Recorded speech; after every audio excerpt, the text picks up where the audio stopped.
All right, welcome everyone. We're in the pregame lobby for the first match of Tournament 9. We're right before the semifinals, where we've got Popcorn, Shrimp, and Slushmatic versus Soap. And Soap's teammate unfortunately couldn't make it for this round, but if Soap can clutch it out, their teammate will be back to face the other team in the semifinals. Yeah, I'm Let's always kick off this curious. match. All right, let's do it. I'm always curious to see how these 1v2s end up going. You want to talk and introduce this map, Steve? Yeah, this is the Battleship map. This is a fantastic map. I have so much fun playing on it just because it is all over the place level-wise. You've got ships, or you have planets below you, above you, around you, and you've got the devastating Battleship planet, which you can see right there behind the moon, just waiting for the taking. And it's got a planetary shield, but if you take that and get those battleships, you will set yourself up for success. I think the funny thing is the last time we used this, nobody actually took it, which we were pretty shocked about, Jack. I don't know about you, but I was expecting somebody to take it. Yeah, and I'm looking at the red team god here as God of Conquest, that has access to that EMP ultimate ability, which, as I was saying to Steve earlier, is a really great counter to the Battleship planet, as it disables battleships, since they are technically support ships, with having the shield, and it disables planetary shields. So it makes it, if you use that EMP on that Battleship planet, it makes it a really easy planet to take over.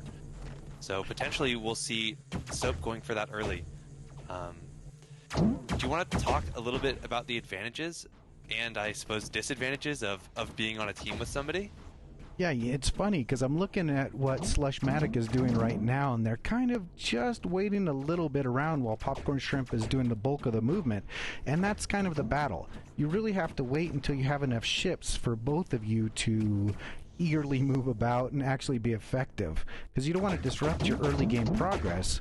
So early game, it's interesting, and I feel like there might be a little bit of confusion or standing around, but once you get to the mid game, two people on a team can really start separating and spreading out fire throughout the map.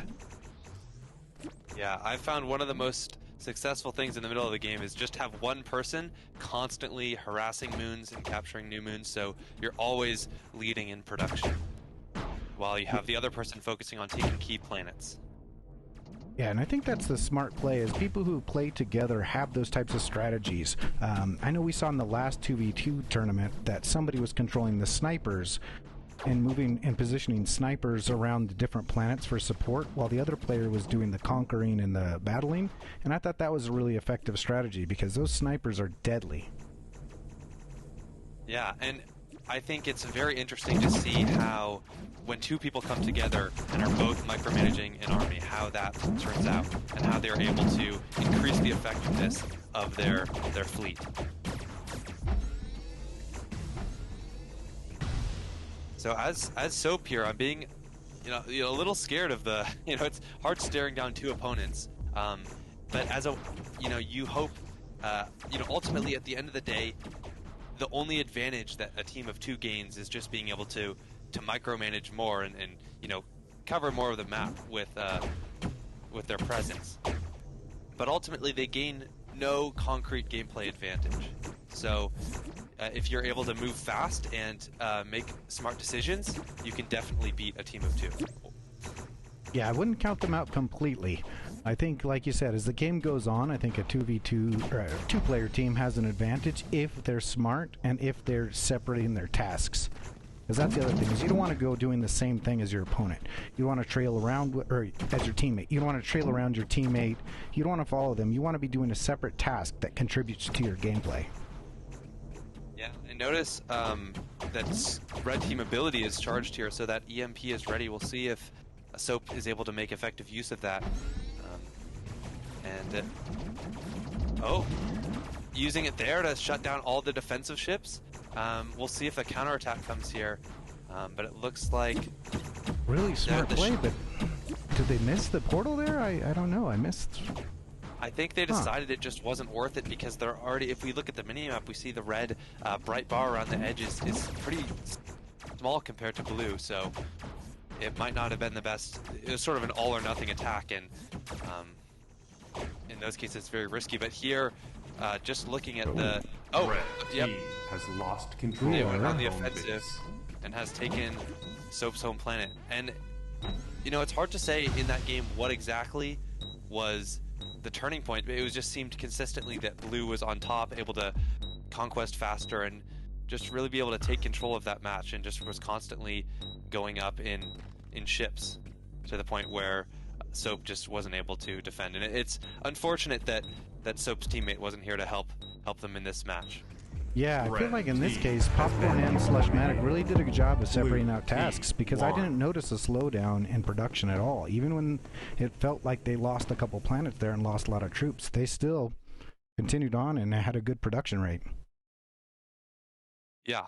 Well, let's show the bracket and we'll be right back with the next match.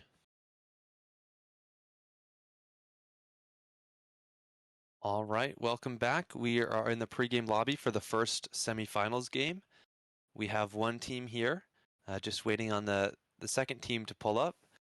It was interesting in last match we saw a God of Conquest and on the red team who was ultimately defeated, and then a God of Production on the blue team. It's hard to say how much the God choices really impacted there, because the game was over between 4 and 5 minutes, which is, you know, just after the first ability is received. But neither team really used the ability to any effect. I feel like towards the end it was just very much you know, a classic. You're behind in troops by a significant amount, and then the enemy team just comes in and eliminates you. Looks like everyone's, well, I just want to make sure that those are our players and not the spectators. But let's start up this map God selection, and I think those are our players. All right. Yeah, we were excited to see if the God of Conquest would go ahead and, you know, use that EMP to take the Battleship planet, and then they didn't. Which is interesting on this Battleship map, because like I said, you really do have a chaotic map that as the game goes on gets more and more intense, and one of the options is to just kind of cut through the nonsense and try to win as fast as possible versus playing it a little safer and building up your troops, capturing enough planets. So it'll be interesting to see how it plays out throughout the rest of the night. Yeah, and I just want to note before we hop into this match that there is a sniper planet which orbits above the map on here, which we haven't seen anyone capture yet. So we'll have to see how players make use of that. All right, let's jump into it.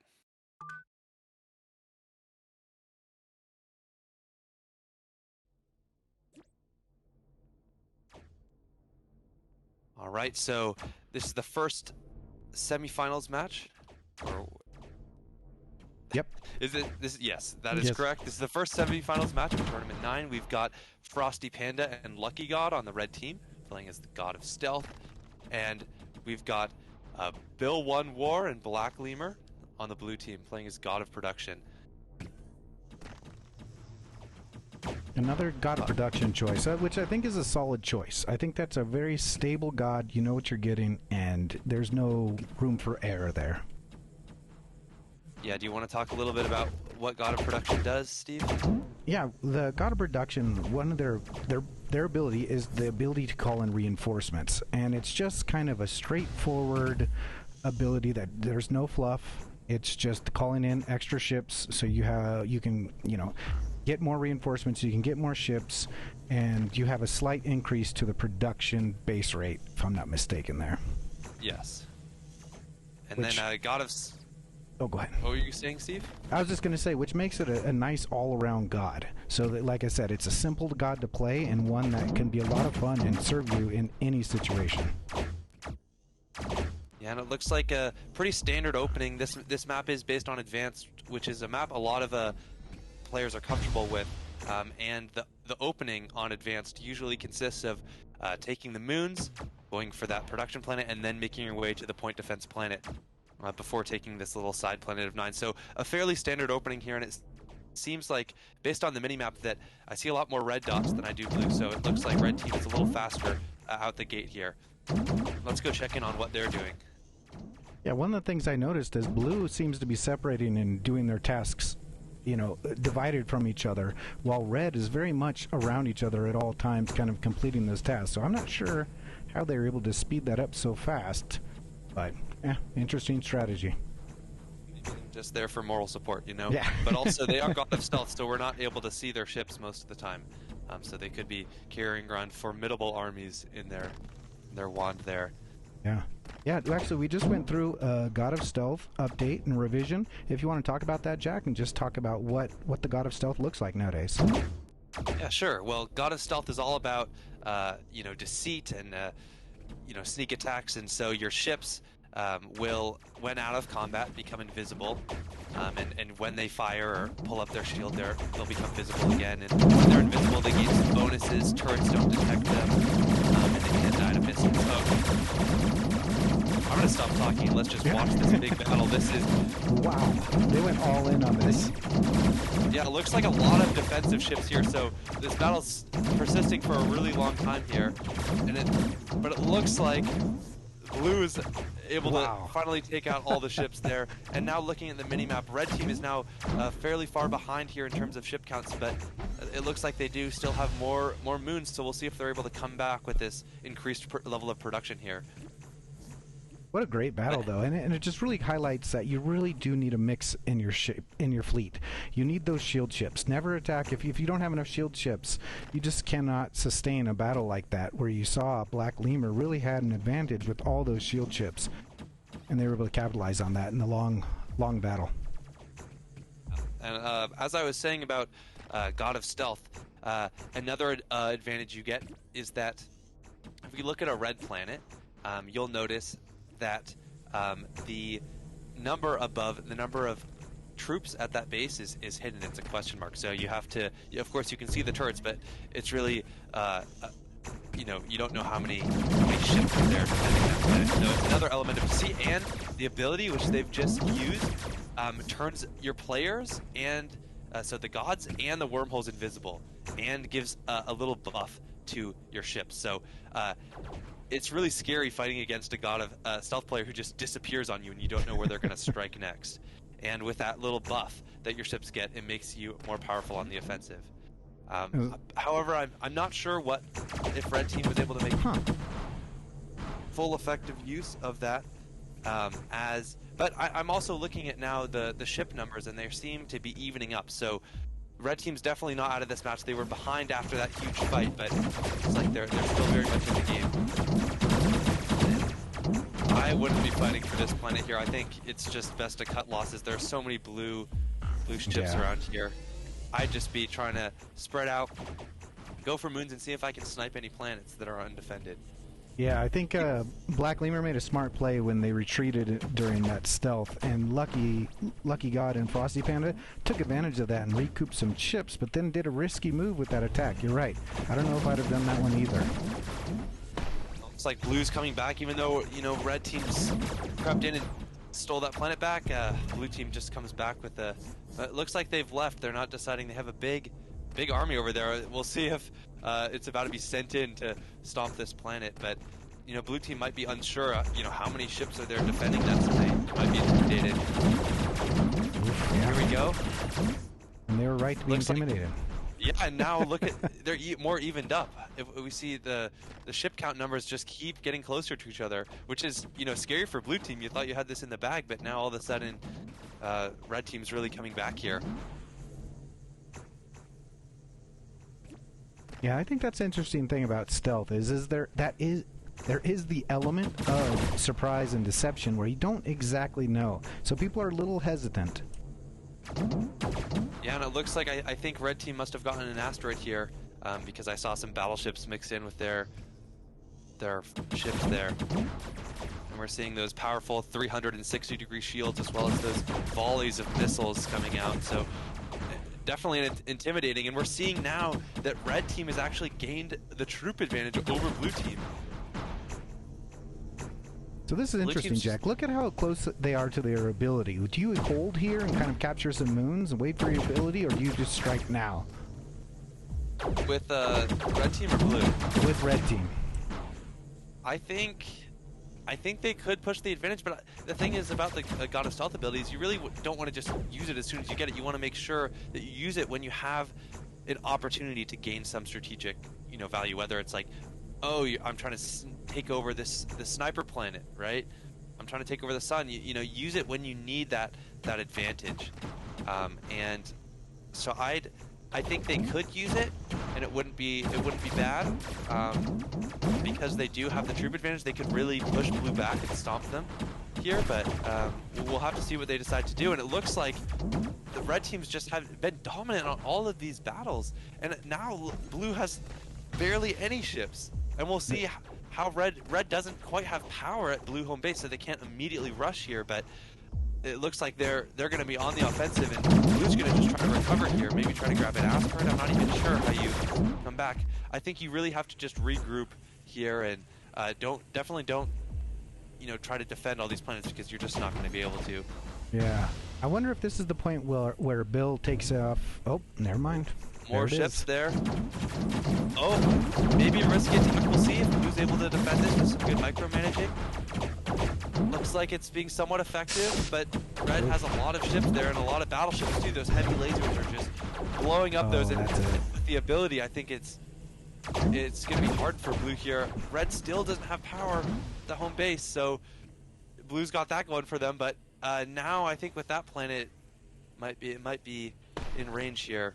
Well, we just saw an asteroid was stolen by Blue in the background, and Red also. So it sounds like both will get a little buff here.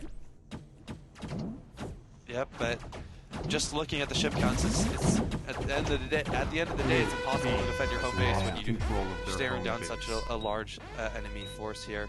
Yeah, that's it. And that was a great comeback from Red Team there.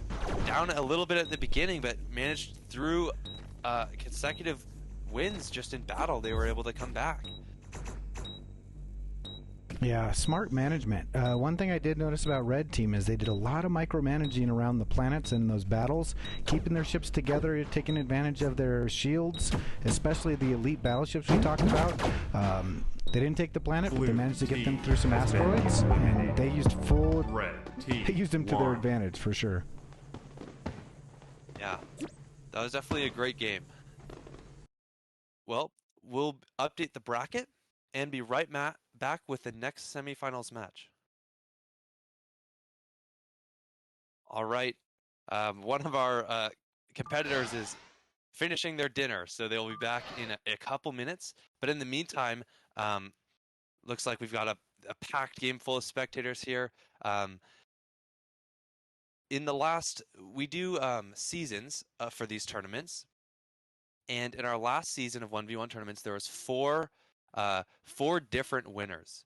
So we have a four-way tie, and we normally, at the end of the season, choose a winner to have an IRL item. Last time it was a Trask Games hoodie.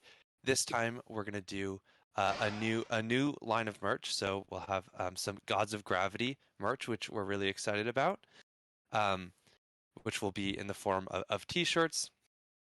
And what we're going to do this time is, since we have a tie, we're going to need to break that tie. So what we're going to do is one huge free-for-all match with all the champions of the previous 4 1v1 tournaments, where we're going to have them go head-to-head on the Battleship's 4-player map to see who is the champion of champions.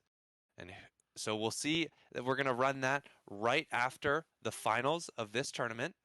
And so we will see which one of our 4 champions is truly the best in however well a 4-player FFA proves that.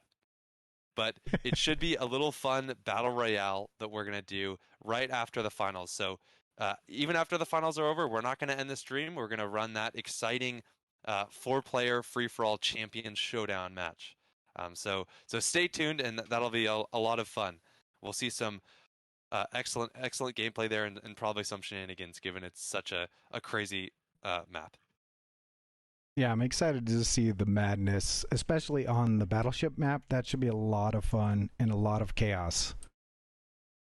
And with Oh, all the yeah, top players, yeah, we should see some interesting strategies and some mix because we don't really see FFAs, you know, we don't see the free-for-alls in the tournaments. So this will be a nice time to kind of showcase what more of the casual rooms look like to players. Yeah, I mean, most people, there are the, select few here that love to enjoy the game in the 1v1 format. But oftentimes, in the public rooms, there'll be, 4 to 5 player games where there's a ton of chaos and some interesting dynamics of, shenanigans like, third partying and just the different strategies that arise when you have not just two teams facing off against each other. So we'll see how that chaos is is going to happen here, as we've only ever streamed two team matches. And if you are enjoying the game, one of the great ways you can support us is by following our socials, but also leaving a review for the game on App Lab. We love reading the reviews, and they really help us. If you want to see this game be released on the Quest Store, the reviews really help us. And in doing that, and if you already left a review and you want to help us even more, then one of the ways that people discover the game is through SideQuest. So if you discovered the game through SideQuest, or if you use that platform at all, it would be great if you could leave a review on SideQuest for us as well. That way, this game will be recommended to more players, and we can see the game grow. And it looks like our game should be underway. I think there was some confusion about they thought that we dropped out of the match, but no, we're here and ready to go. All right. Welcome to the second semifinals game of the 9th Gods of Gravity tournament. Today we got a 2v2 with some of the game's best players. We've got Panda, really a reigning champion of 1v1 and 2v2. This blue team has won the only other 2v2 tournament we've done. And Slushmatic is a new face around here on the red team, but PopcornShrimp has been around a while. Not sure if Slushmatic is necessarily new to the game, but we haven't seen them in tournament on stream, so I'm excited to see how these players play. And I actually haven't seen red team, these two players ever play together before. Yeah, I think this was a fill-in. So I think Popcorn took the place of Slushmatic's partner. So they've obviously, to get to this point, they've done a good job together. So let's see how they proceed. Yeah, and I'm not sure whether these players how they're communicating, but I think it's such an essential if these players aren't communicating in game, which would be kind of risky because the enemy could hear you. I highly recommend doing like an Oculus call or something, using, I suppose it's a meta call now, but yeah, it's important at all times to be communicating with your team, especially in a game like this where coordination is so important. You can't just... Right. Speaking of that, did I just see Danny throw some ships to Panda and he just grabbed them, which I thought that's pretty slick. Yeah, that is pretty slick. And it looks like blue teams went straight for that torpedo planet. I think they didn't even take that point defense planet, which is an interesting decision, going really for those offensive options rather than the defensive point defense there. And we'll see. I think talking to Panda, we have an interview with Panda coming out where we talk a lot about strategy and about breaking down some tournament footage. But Panda is talking a lot about why he likes using volatility so much, and one of the reasons was saying just how powerful those torpedoes are paired with the passive ability of some of the ships you kill are exploding and they die. So I think that's the reason Panda is so adamant on getting that torpedo planet. So we'll see if blue team is able to make good use of those torpedoes to really shatter those big clumps of red forces. And it looks like they're already taking a lead here in ship numbers. We'll see how offensive they go here. But it looks like they're already going for that production planet on the side there. I think Red hoped to be taking that and securing that, production base, but it looks like Blue's not going to let them. And it's going to stay really on the offensive here, being very, very oppressive on this side of the map.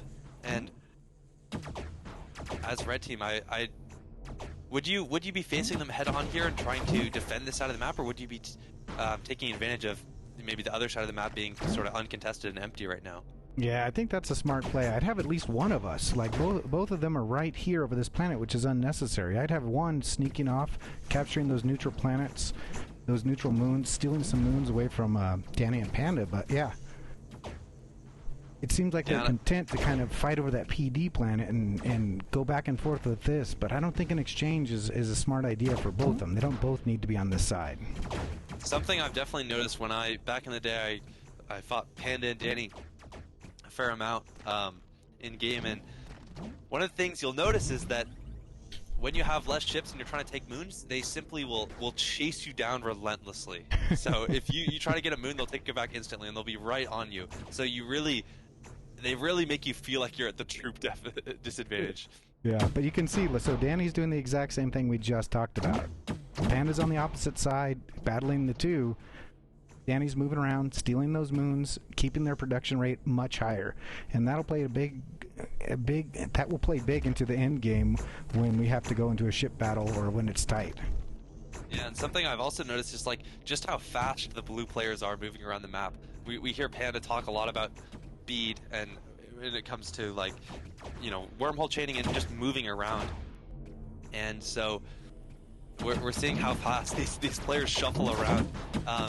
And after we've said a lot of great things about the blue team, but also I want to point out that Red team is pretty recovered from that deficit and is still very much in this game. Yeah, especially for two players who have just played together in this tournament. So Danny and Panda have a lot of experience together, and these two are fairly new playing together. So I'm impressed that they're moving so well as they are now. So yeah. I hope they're communicating. Can we follow Panda here? I noticed that Panda used that ultimate ability and got a bunch of nukes, but I'm not sure. I saw a bunch of nukes in Panda's hand, but I'm not sure where they ended up. Maybe just crushing those forces. We're seeing blue team gain a troop advantage here, and just keeping Red on the toes, keep crossing these planets. Looks like they're playing it safe, and we're going to get some more neutral planets here. Looks like we might have a ship. Yeah. Nope. Looks like Red team got an asteroid there, which is great for them. But they really need a planet. See, they're capped on fleet right now. You can tell by that bar around the edge of the map, the one that's not as bright. That shows your fleet capacity. How many ships you can have. So this is where the different levels and the different layers of orbits and verticality. You can kind of see the different planets are in different levels, and you really have to manage that, especially in these 2v2 games. There's a lot going on, and there's a lot to manage, and it makes for a really chaotic, interesting battle as the orbits move and continue to move. Yeah, and it looks like the Red team is almost, well, they're 75% of the way till that they get those reinforcements. So maybe that'll keep them alive and get them back into the game and troop count wise. Yeah, it's also important at this. Oh, sorry. Go ahead. It's also important at this phase in the game, not only about sheer troop numbers, but also composition of your forces. Something that really matters late game is how many torpedoes you have. Can you overwhelm the enemy's point defense in a large fight with just a sheer amount of missiles? And also the battleships are, of course, very powerful, giving those supportive shields, and they have powerful offense as well. But it looks like blue has so many torpedoes here. We'll see if Red's able to deal with that. Yeah, I don't know about that play. I think I would have waited, just built up my force, and held off for the production ability, because they were in a good position. Red team was in a good position right there with that planet, and they had a lot of ships. Now I'm a little nervous for them. Seems like they're going into a lot of battles with not enough ships. Right. Seems to be rushing into and panicking a little bit. But they just use their ability there, evening up the ship count a little bit. Seem to be consolidating their forces there. They've got around maybe 40 ships. Yeah, but you see Panda and Danny keep attacking those planets. You can see their power. Red team's power just keeps dwindling back. They have to be very careful with that. Blue's got excellent coverage of the map right now. We look at the mini-map, we choose power everywhere. We got a little nuke chasing there. Flying it. Let's go. Harass those. Looks like blue team just got an asteroid, and now I'm looking at the troop deficit. It seems like red team has lost that. Oh, they're gonna get the second asteroid too. Yeah. Smart play by Danny. Yeah, always focus on those asteroids. They can be so impactful. And it looks like red team lost power there. They have to go back. I saw them trying to come steal that asteroid maybe at the last second, but there was sort of no hope there. And no one's gone for the sniper planet. It's sort of dipped below the map. Maybe they didn't see it there. But at this point, we'll see if blue team decides to secure the sun just for that buff and extra security, but they don't need it here and can just simply go for the red home base at any time. Yeah, that's a typical Panda move, is to secure the sun just so there are no chances. Let's see what happens. Yeah. There you go. And of course, the sun has been this will freed. be it, most likely, for the red team. That was a great battle. Yeah, tough choices. Those are tough choices they had to make there. But I think they did an excellent job. Looks like we had some brief taunting going on from the blue team there. But here comes the buff in about 5 seconds here. Once this buff hits, blue team will have power everywhere and a buff. So buffed. And that's there it. they go. Not sure why retreating there, but we should see maybe, I don't know where Panda's running off to, but it should be a swift defeat here. Just given how different the ship had to go off for style with the ship rain there from up top. Team has lost control. They're completely unnecessary stylistic points, though. Yeah. That's funny. That was a good match. Yeah. Panda and Danny will be advancing onto the finals, where they will face Frosty, Panda, and Lucky God. Yeah, and hats off to Slushmatic and Popcorn for doing so well. Like I said, first tournament, first time playing together. Great job going up against the reigning champions. Has been eliminated. Yeah, no, it was a great performance Blue from both teams. Won. We'll be right back, where we've got, before the finals, we're going to run the bronze match, which is going to be PopcornShrimp and Slushmat. We'll get to see them play again, versus BlackLemur and Bird. That's All right, let's get into it. Yeah. All right. Well, this is the bronze match, fighting for third place in this 2v2 tournament. We've got Bill One War, aka Bird, and BlackLemur on blue team, going against Slushmatic and PopcornShrimp on the red team. Both teams rocking the god of production here, so should be a very straightforward, no shenanigans, just who can make it better, like extend their ships and get the most advantage for what they have. No god interactions going on here. Yeah, and what I like is both players separating out, conquering their moons, spreading the workload around. This is going to be a good one. Yep, and it looks like red team's ready to get their first planet here. Notice they're going in with shields there. Smart. Just to make sure you don't, you never want to lose ships for no reason, and that's if you, even in early game, you might be able to take the planet if you have no shields, but it's just really not worth the losses. You're going to suffer a lot of losses if you start attacking planets and moons without shields. So here's an interesting move here. We see Bird doesn't have any ships. BlackLemur's controlling most of them. In this case, I think I'd give at least 3 to Bird so they could travel around, capture some moons, so not just kind of standing there. I wonder how that's going to impact them as we move forward. Yeah, looks like it's a little slow start from both teams. I mean, no one's ahead too much right now. It looks like red team's a little up on on planets there, but it looks like they're spreading out and starting to conquest these moons. And just to note, this is Slushmatic, the first time we've seen them in tournaments, so it's great to see a new player to the tournament make it all the way to the bronze match of the tournament. It was interesting to see because they just discovered the Discord and have been really active since they joined this week and were able to kick in and participate in this tournament. So that's a lot of fun to have a new player come in and kind of go full steam ahead with Discord, with the tournament, with the game, and just hopefully having a lot of fun. Yeah, and if you're someone who's not on the Discord yet, we have a great community on there where you gain access to where all the changes being made to the game. You can join the beta. We have a lot of great things on the Discord. So make sure if you're not there already to join up, and you can find the link for that in game and on our website at gogvr.com. This is a really interesting choice. I've seen BlackLemur do this once before, and it ended up proving very bad for them. So I wonder why they do that. I would let the planet go here. This is a waste of ships.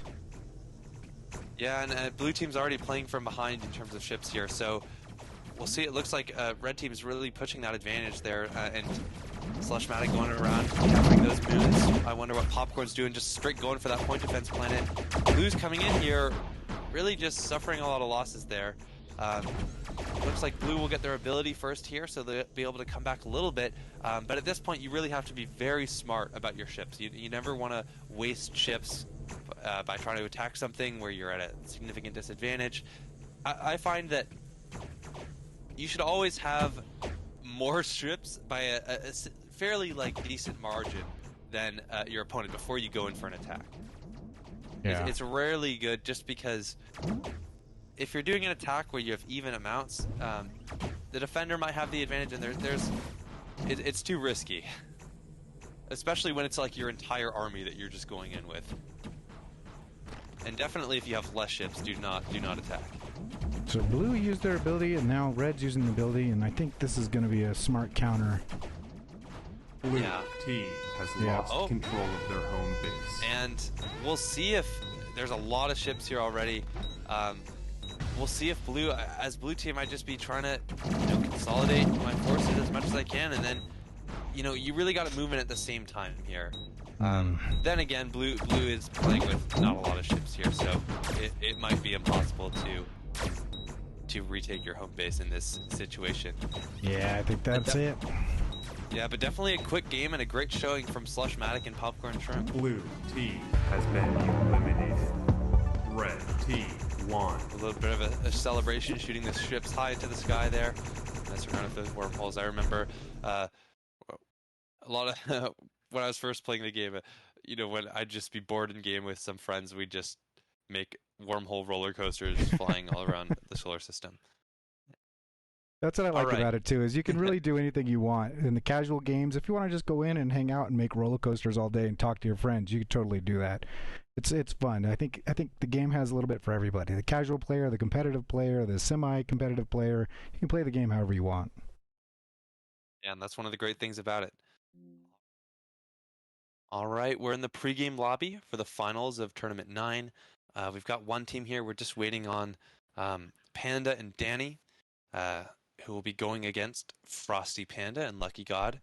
So we've got the champions of the last 2v2 tournament going against a fairly new team. I'm not sure if these players, how well they know each other before. But it looks like Danny's here and Panda's here. So let's open this God selection. So what are you going to select, Jack, to counter Danny and Panda's God of Volatility? Is there any god you think that you'd target specifically, that you'd play against volatility? It's hard to say because, I'm no pro player. I think I would be. It's interesting. We've seen no defense here. I think defense would be not as good against volatility, just because those explosions and those missiles will go straight through the shields anyways. So. And volatility players are really going to be relying on those torpedoes. I think I might pick stealth. Kind of throw the players off the game, and just it's been a strong god. That ability the buff is strong that you get. And it looks like we're waiting for a member of the red team. Looks like we have Frosty Panda. We're just waiting for Lucky God. Thought I just doesn't saw look them. like the room's full, so maybe they're just restarting their game or something. Hopefully they'll be in here soon. But I think stealth would be a decent choice. And I would make sure. I think it really comes down to not so much God, but really just knowing what strategy Danny and Panda use on this map and being able to counter that. And the strategy we've seen is really rushing and placing high value on those torpedo planets. Yes. And honestly, I don't really know the best counter other than trying to get there first. But maybe just because you do have to extend a little bit. It's a little risky to take those because they're a little more well defended at the beginning of the game. So I do my best to have this is what I was saying as stealth too. You could have an army, just one person basically just messing with the opponent and really anytime they'd go in and try to attack a neutral planet, you're right there behind them, attacking them from behind. So you're able to make use of those neutral torpedo ships and those turrets who are fighting them from the front, and then come in behind with a little invisible, maybe 5 or 6 ships even would discourage enough, discourage them from being able to get that torpedo planet so early and being able to start building up those torpedoes. Yeah, I think that's a smart choice. I was thinking teleportation, but I don't know if teleportation would help against these two. I think against some other players, it might be an interesting counter, but yeah, against these two, I think stealth is the right choice because of the trickiness and because of the ability to kind of mess with them, because they're a good team. They do work well together. So you need to find any advantage you can. And I think, maybe mirroring their strategy, taking that torpedo planet early, or even going back and watching some of the VODs and watching how they play. We post these tournaments up on our YouTube so people can go back and watch these tournaments and, glean some information, build their strategies, and, try to be more prepared for the next tournament. All right, everybody. Welcome to the finals of the second 2v2 tournament in Gods of Gravity. We have Panda and Danny, reigning champions, on the blue team, going against Frosty Panda and Lucky God on the red team. Looks like they heeded my advice and picked God of Stealth here, going against this scary volatility pick from the blue team. And I want to watch blue team's opening here and just see how does it differ, because we were saying that they focus a lot on getting that torpedo planet. It looks like they don't even bother taking that production planet. They just go straight for this torpedo planet. So we see Panda here sniping out these torpedoes, and Danny's just feeding Panda more ships here. Look at this. They're the first planet blue team takes is this torpedo planet, and that is so risky. So risky. I don't know. And I was saying about trying to counter this attack, but I realize you don't have power here. It's on their side. It's just they go for it first, so they can start building up those torpedoes. Yeah, and I mean the torpedoes mixed with the nukes from volatility, they are so deadly together. Yeah. This is a smart play, but really, again, so risky. I never would have done that, honestly. I would take that first planet first. Yeah, no, it's so obvious. Like, you just see the planet sitting right in front of your home base. You're like, oh, let me just take that planet. But no, your home base power might extend a lot farther than you think. And this just kind of outside the box. Like, a lot of people just wouldn't even question. Yeah. But Panda and Danny are coming out here with these top level strategies here. And I think the red team, I wasn't paying too close attention, but it looks like they did the classic opening, the classic order we see. Yep. And they got their own torpedo planet, but Danny and Panda will have a slight advantage just because they took it so early. Oh, this could be trouble. And look at those torpedoes already just shredding. It's so hard to fight against torpedoes when you don't have them, especially early game, and especially you don't have point defense already. It can be very difficult. And I think a key component of their strategy is trying to lock down both those torpedo planets at all times. Deny your opponent torpedoes, because they're so powerful, especially late game and in large battles. And so if you're the only ones with torpedoes, you're going to have such an advantage in large fights. And it looks like Frosty Panda knows that and is coming in trying to harass and capture this planet. But it looks like already the ship count is in favor of the blue team. So Red's playing from behind here. It's a smart play, but I don't think I get fixated on the torpedoes. I think you don't want to feed those ships, and you don't want to feed them and go into a big deficit right in the beginning of the game. Yeah. What do you think about the sniper planet on this map? We haven't seen anyone go for it yet. Neither, to note, the battleship planet has also not been taken. These are two very powerful types of ships. It's interesting to see, you know, do you think it's just that planetary shield protecting them is too discouraging? I think so, especially when there's two players and they've got to split their forces. It seems like nobody's really willing to sacrifice ships on a neutral planet like that. And yeah, at least the sniper planet I would take, because it gets so much range and you can really position those snipers to become deadly allies. Where I see the battleships, they're so powerful, and those 360 shields are tough to confront. So I could see being more hesitant about that, but I almost always grab a sniper ship or a sniper planet if I can. One thing to note about the snipers is a lot of the time one sniper will kill a lot more. If you use it correctly, it can kill a lot more ships than than one, right? Which is the normal like trade value you would expect on a ship. Right. Snipers, you know, if you have a force of snipers that one person's controlling, you can get so much value for those ships. Yeah, and I Looks think like people forget that. Red team has used the ability here. We'll see them disappear. Where will they strike? It looks like, you know, maybe they're on top. Oh, coming in for this planet here. But maybe they too aggressive into those torpedoes there, and it looks like you're staring down volatility plus torpedoes. It's so hard. Yeah. And like we've seen, they capture it so early that they get that leg up on torpedoes, and it just becomes a numbers game. Yeah, so I can see why they want to challenge it. But again, you know, the snipers are a really good tool against this. If you position the snipers, they won't be anywhere near the battle and being risk of being shot down, and they provide that cover that you need. So I'd like to see more people take these sniper planets. Yeah, I think a sniper can get a lot of value against torpedo armies, right? The sun has been freed. Oh, and it looks like it's only a matter of time that clock's ticking down before Panda and Danny are going to have an unstoppable buffed army coming straight for the red home base here.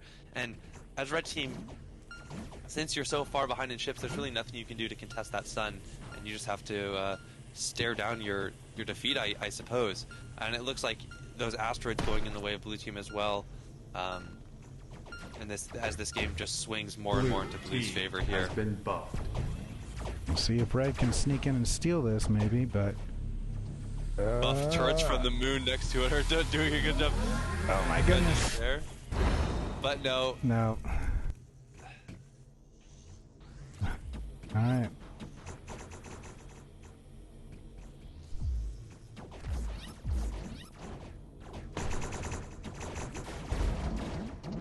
Looks like blue team's coming in here for the home planet. Their home base. And we won't call it until it's officially over. You throwing in a torpedo there? Yeah. But it looks like Danny's taking some bows for us. Great play by Frosty and Lucky. That was a tough start, and they did a good job. I think the back and forth over that torpedo planet was a little too much. Know. Yeah, good choices. They did what they had to do. It can be hard not to overextend it, and it's one of the important skills is know when to attack, but also know when to retreat. Know when the battle's not worth it, and sometimes you can feel stubborn, like maybe I can win, but really, if you're down on troops, you might as well leave right then and there, because otherwise you're going to suffer more losses than they do, and it's just gonna swing in their favor. And so, congratulations, Panda and Danny have won the second 2v2 tournament in a row. We'll see if I'd say one of the things that's so strong about them, they've been playing for a long time together, and a lot of these other teams are new to playing with each other. So we'll see if some more dynamic duos emerge in this competition for future 2v2 tournaments. But it's always exciting to see how strategies differ in the 1v1 tournaments and the 2v2 tournaments. And it's also been nice to see Panda and Danny compete. Danny prefers not to compete in the 1v1 tournaments, and Panda was crushing the competition too much that they decided to take a break. But it's great to have them back playing for this 2v2 tournament and really coming out here and showing everyone how it's done. Yeah, congratulations to those two, and stick around. We're going to set up this battle royale and hopefully have some more fun. We're going to have a battle royale for the last season of 1v1s to determine who is the champion of champions and who will take home that GOG merch. So we'll have that right up, and we'll do our best to set that up in a timely manner.